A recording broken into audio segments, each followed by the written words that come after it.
The unrest led to changes in political leadership across the St. Louis region, which includes figures that have now become familiar faces.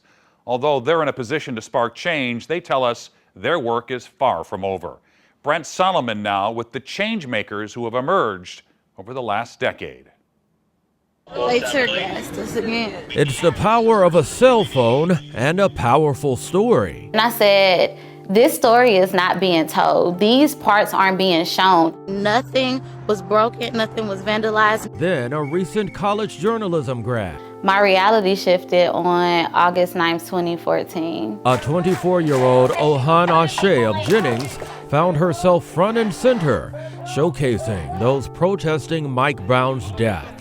She recalls being on scene when looters struck. We were cleaning up, and at the time, this was after the Quick Trip burned, and people were on a parking lot again, crying, talking, just in community. All of a sudden, all of these police cars pull up and push people into the street, police dogs. She'd never been arrested until this. So I was just released about an hour ago. She kept recording as protesters rallied for change. One of them, a police officer himself, called in to help keep the peace.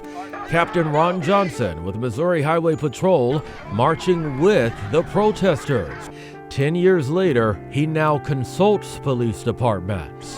But I wanted them to know that I respected them. Other familiar faces were there too. Alicia Saunier, now with the St. Louis Board of Aldermen. Wesley Bell, calming tensions on both sides. He would later be elected to the Ferguson City Council, and then as the St. Louis County Prosecutor. Cori Bush, who went on to become a U.S. Congresswoman. Bruce Franks Jr., who would soon become a state representative. And the then 20-year-old who would soon replace him at the Missouri Capitol. It was more, if we go to jail, we go to jail. After serving as a state rep, Rasheed Aldrich Jr. now serves on the St. Louis Board of Aldermen. It's important to agitate and disrupt, but we also got to make sure we got the right kinfolks at the table that's actually going to work on policy that change a system in a, like I say, an unapologetic way, not small change. Our communities need dramatic change. Aldridge and Ashe applaud the black business owners who have surfaced since the protests. Ashe even launched For the Culture STL, an online directory of local black businesses, and the annual Culture Kickback, celebrating black culture. It happens every year on the Sunday after Mike Brown's death. Have we gotten it right? Have we gotten it better 10 years later?